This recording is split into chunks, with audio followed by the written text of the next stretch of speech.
Hola muchachos, quise hacerles este video sobre Lisa porque a pesar que tienen un video en el módulo, quizás narrado sea un poquito más fácil de entender, ya que esta es una técnica que ustedes van a utilizar para comprender algunos temas en segundo, tercero y en cuarto. Entonces, estos son los componentes básicos de los kits de Lisa que trabajamos en el laboratorio. En general hay una placa de microELISA que trae unos pozos, que es donde se va a llevar a cabo toda la reacción. Hay unos calibradores, generalmente se manejan 6 de concentración menor a mayor. Hay un conjugado, unos sustratos, una solución de parada y una solución. Entonces le mencionaba que estos son los calibradores. En el rótulo generalmente dicen qué es lo que contienen y en qué concentración. Tenemos el conjugado, algunos kits manejan dos conjugados y los sustratos, que generalmente están también conformados por dos y se mezclan en partes iguales. Una solución de parada, que es la que empleamos para detener finalmente la reacción de la ELISA, y una solución de lavado, que es la que se utiliza para realizar los lavados entre cada paso.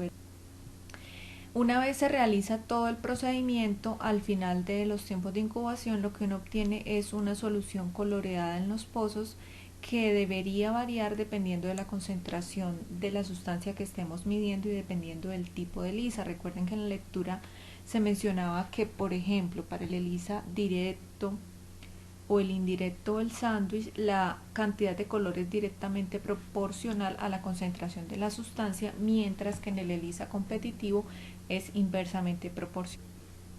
Cuando ya tenemos ese color, adicionamos la solución de parada, que lo que hace es que me detiene por un lado la reacción y la tonalidad de los pozos pasa de azul a amarillo. Cuando ya está en esta tonalidad es que pasamos al lector del ELISA, que es este es el lector de ELISA. Aquí vamos a poner los pocillos y él se basa en medir la absorbancia de cada uno de los pozos, o sea, se basa en espectrofotometría básicamente. Bueno muchachos, en este video que ustedes también tienen en la parte de laboratorio, lo que queremos esquematizar es cómo sería lo que ocurre a cabo en la reacción o cómo se lleva a cabo dentro de los pozos. Entonces inicialmente tenemos un ELISA sándwich donde se adiciona un anticuerpo, que ustedes ya saben que es el anticuerpo de captura, y se va a adherir a la placa, entonces está esquematizado en color morado. Después se adicionaría el antígeno, que es el que está en color verde, que estaría contenido en el suero. Y el siguiente paso sería adicionar el anticuerpo de detección, que es el que está acoplado a la enzima. Entonces, una vez tenemos esta enzima en los pozos, se puede adicionar el sustrato y se lleva a cabo la reacción de color para después medir en el equipo. El siguiente ELISA que se representa entonces es un ELISA indirecto, en donde primero se debe adherir al pozo los antígenos. Recuerden que ese antígeno es del kit, y lo que vamos a medir, que es el anticuerpo, que está en color morado, entonces sería el anticuerpo de nuestro paciente. Como este no tiene acoplado ninguna enzima, entonces tenemos que adicionar el anticuerpo de detección, que es el que está en color amarillo. Ese anticuerpo de detección entonces tiene acoplada la enzima, y después de adicionar el sustrato, entonces vamos a tener que se lleva a cabo la reacción de color, que se puede cuantificar. Entonces vamos a ver cómo serían los pasos. En el ELISA directo,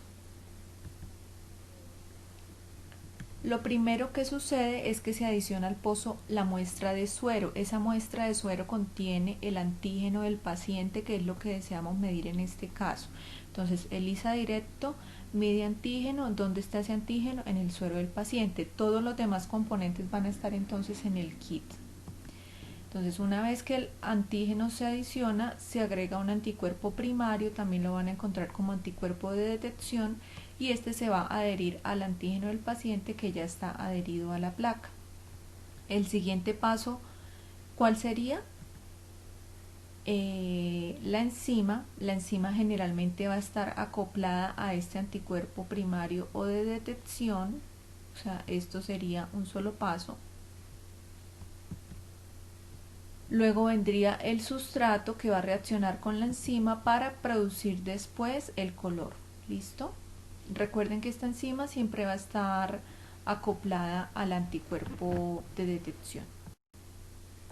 En el caso del ELISA indirecto, entonces tenemos la placa o el pozo y un antígeno que es del kit. Aquí no hay antígeno del paciente. ¿Por qué? Porque el ELISA indirecto se llama indirecto porque no mide antígenos sino anticuerpos. Entonces este antígeno que está unido a la placa es un antígeno del kit comercial, del kit de ELISA. Entonces lo que nosotros adicionamos es el suero que contiene el anticuerpo de nuestro paciente, que es el que deseamos medir, ¿cierto? Ese anticuerpo va a reconocer ese antígeno porque es un antígeno el que trae el kit que es específico para ese anticuerpo. Entonces, por ejemplo, si queremos medir anticuerpos para VIH, que es uno de los ELISAs que se realiza más comúnmente, entonces este antígeno simplemente va a ser un antígeno de ese virus VIH y el anticuerpo por lo tanto lo va a reconocer. Después de adicionar el anticuerpo del paciente, como el anticuerpo de nuestro paciente viene del suero y no trae acoplado ninguna enzima, entonces necesitamos algo que nos permita cuantificar. Entonces adicionamos el anticuerpo de detección que viene acoplado a la enzima. Como viene acoplado a la enzima, entonces nos va a permitir después cuantificar por adición del sustrato. Este sustrato va a reaccionar y se va a producir un color, que es el color azul que vemos. Después se va a adicionar la solución de parada y se va a medir en el lector de ELISA. El ELISA sándwich, entonces tenemos el pozo en el ELISA sándwich. Se llama sándwich porque se va a formar un complejo anticuerpo, antígeno, anticuerpo que simula la forma de un sándwich. Entonces en este ELISA vamos a medir un antígeno y ese antígeno va a estar en el suero del paciente.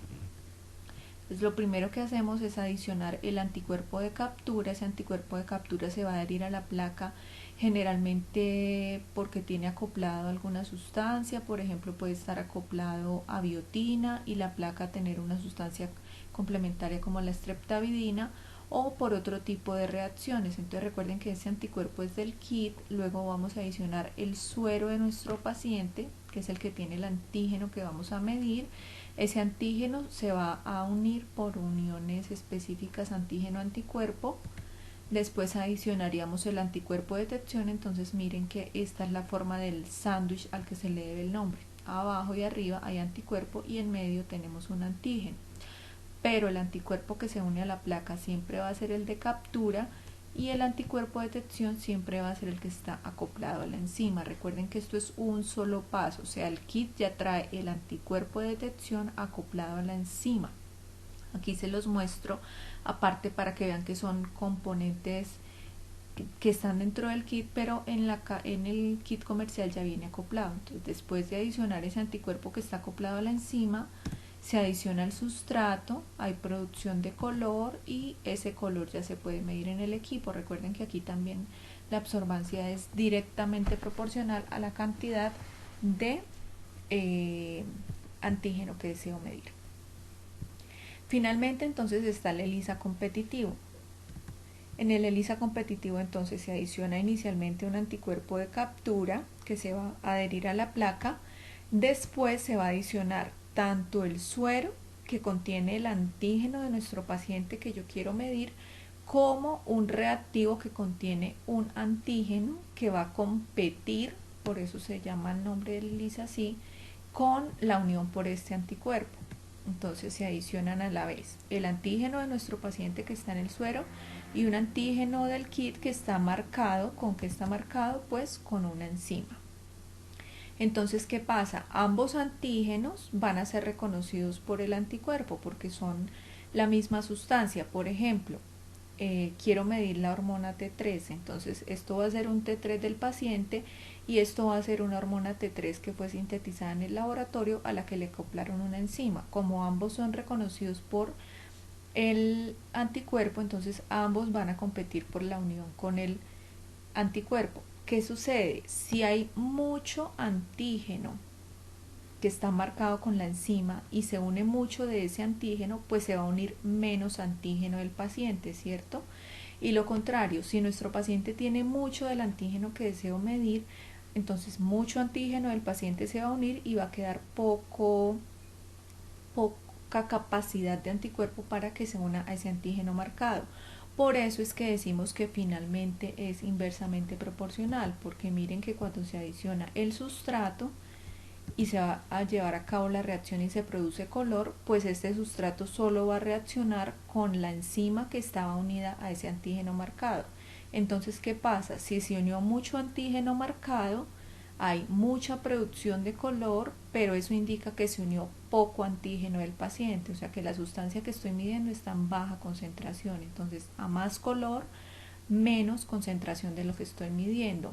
Pero si la cantidad de color es poca, quiere decir que se unió poco de este antígeno marcado porque hubo más antígeno del paciente. Entonces, a menos color hay más concentración del antígeno del paciente. Entonces, espero que con esto les haya quedado un poquito más claro la parte del ELISA y que lo empleen para después contestar su taller. Igual si tienen algunas dudas, ya saben, se comunican conmigo.